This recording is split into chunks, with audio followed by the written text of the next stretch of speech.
Okay, we're gonna skip ahead a little bit. We're gonna go up to. I mean, obviously, we came to Tennessee. Yeah. 1970, and you ended up Chattanooga. Long story short, No, what? started up in Livingston. Yeah, that's right. You started up in Livingston. That's right. That's where we arrived at Yeah. Livingston. So you were going to try to get a job there. I was only Yes. 3 years old. So Yes. well, Job anywhere. okay. So did you have any prospects or? No, I went.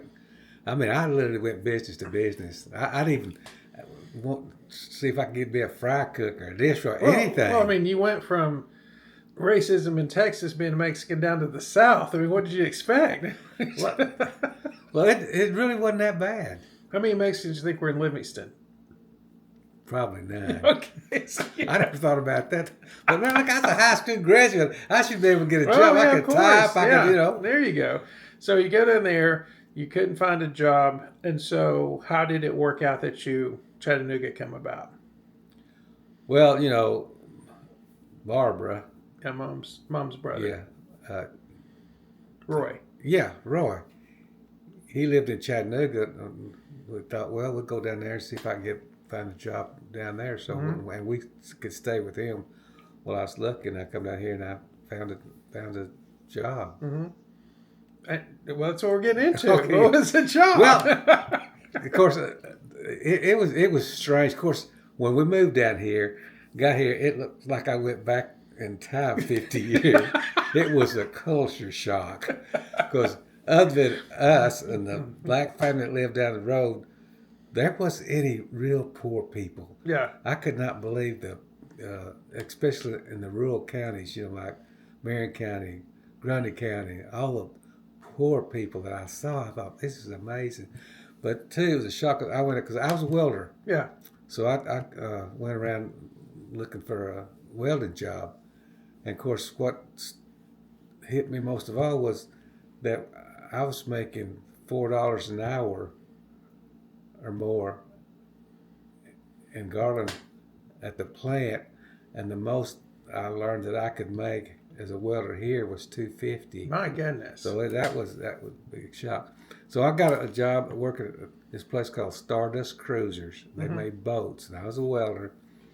And I was welding, and of course, even when I was working in a plant in Texas, it almost made me sick having to walk in that plant. No, I was going to be there 8 or 10 or 12 hours all day just doing the same thing.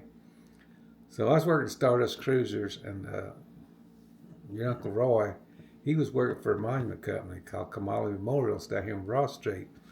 And he told me one day, he said, look, said, my helper quit. I could use a helper on trucks. Said, it don't pay a lot, but we get a lot of overtime, and we go out, these cemeteries all over within a 75-mile radius, and, we just work. I said, sign me up. So I did. And of course, Roy lied to the man because Mr. Kamala, he said, yeah, he can drive a truck. Only truck I ever driven was the little, U-Haul that I rented to move my stuff down in Texas. So here I am working, installing monuments all over the country. It was 2 or 3 weeks I worked there. Roy quit. And so they put me as a truck driver, installing monuments, got me a helper. I had maps. I'm coming from Dallas, Texas. I'm coming here. Mr. Kamali's sending me down in East Tennessee, down in Georgia, up around Huntsville, and all around here. And I've got all these maps just hoping I can get back home. So that was a trip. That's how I started.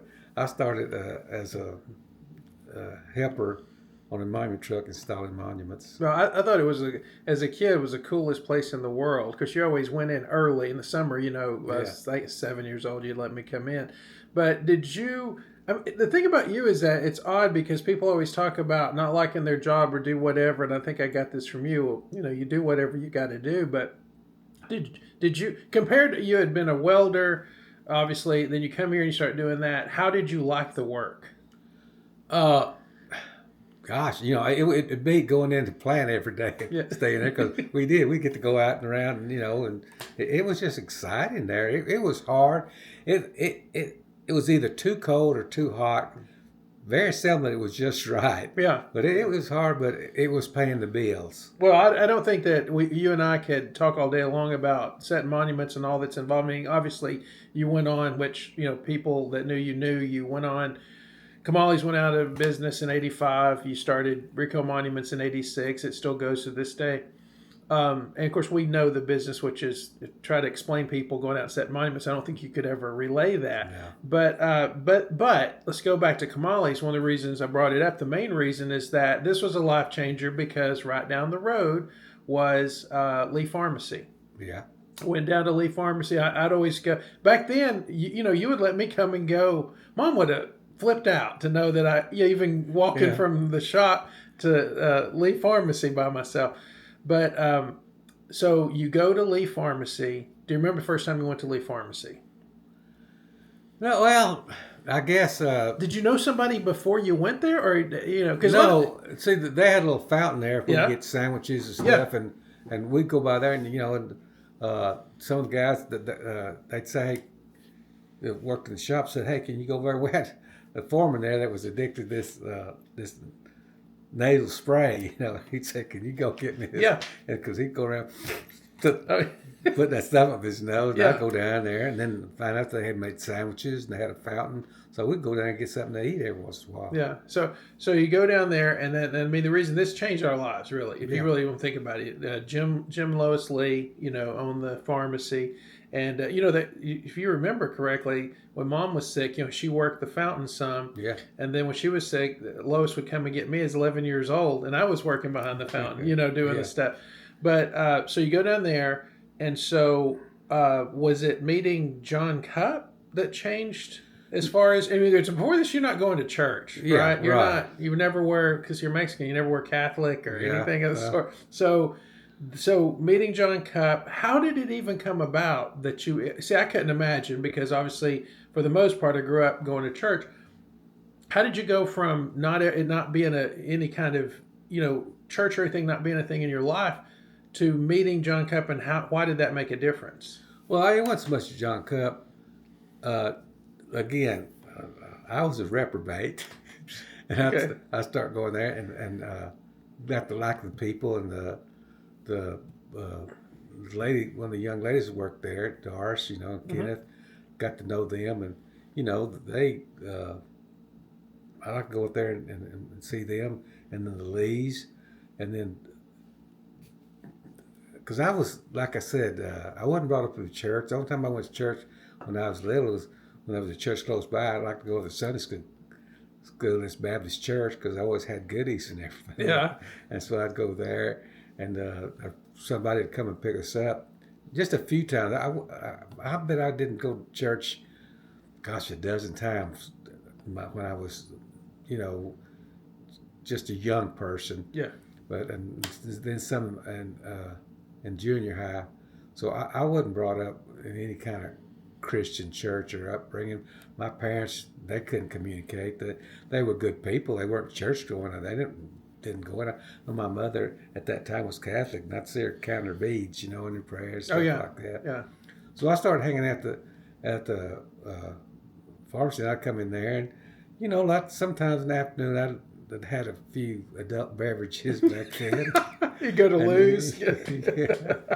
And I'd have these T-shirts with probably some stuff that shouldn't have been. I remember the Fly United T-shirt. I do. Harvey Wallbanger and stuff like that. And I'd come in there and just feeling a little pleasant, But they never judged me, the Lees there. And they accepted me and talked to me. And, of course, John Cupp, back then, he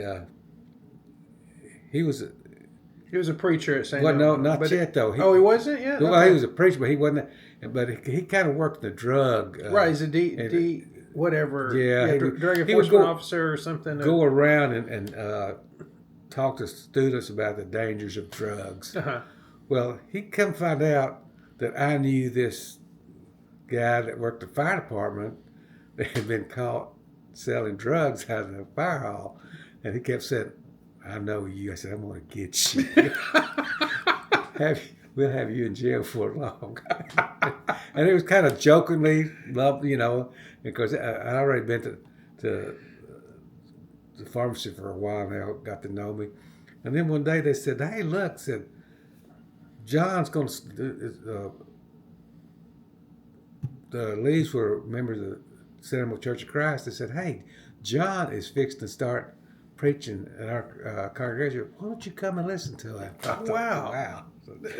Well, they were being so good to me. And I had noticed the people coming in there, different people, and how good they were to people, how kind they were to me. It wasn't judgmental and just accepted me and everything. And so, it was kind of hard to say no. I really didn't want to go, but, but then I really felt, that I needed to go. Didn't want to, but I needed to, because they were such good people and good influence on me. But the hardest part was trying to convince Barbara to go to church. Because I think she had an uncle that was Church of Christ, and he was, die hard. And that said he was Bible crazy, and she didn't want, she kind of a Methodist, so she didn't want to go. But finally, she said, okay. And we went and started going there. And like I said, I had, I put it there. I sat in a bar one time, and, drinking my adult beverages and watching everybody around, and I thought, these people out here could care less about me. I mean, as long as I'm partying with them and they're good, but I got a family at home I need to be with. And so I had really kind of started reading my Bible, whatever reason, Holy Spirit, whatever it was. And I started reading the Bible, and, and then I met the Lees and all that, and then they invited me to church, and sure enough, I really got interested. Of course, the scariest part about me reading the Bible, of course, you start at the beginning, but then when I come across there about the circumcision, I said, whoa, this may be a game changer. But then, I finally found out that's the Old Testament. But I started going to church there, and finally gave my life over to Christ and a born-again Christian, and that was a life changer. Yeah. Well, I was thinking about that, with you embracing the Sabbath, which has been awesome, because I respect it to no end, and it made me think really hard about taking the day, to do that. But now that I think you should maybe follow it up with the circumcision, just to be sure. No. Now, baptism is circumcision of the heart. Okay. Okay. All right. But then too, I listened to preachers and stuff, and they've said, and heard a lot of people before I really got into really studying, that Sunday was our Sabbath. Yeah. Because they make fun of the Seventh-day Adventists, and I did too a long time ago. Yeah. I said they don't know when the Sabbath is. Well, it's Sunday. They're okay in my book because they're vegetarian. Oh, yeah. Which is not as good as us vegans, but they're vegetarians, so they're close. I embrace them as a brother, so that's fine. But they're right that Saturday is a Sabbath. Yeah, it's true. Yeah. Yeah. So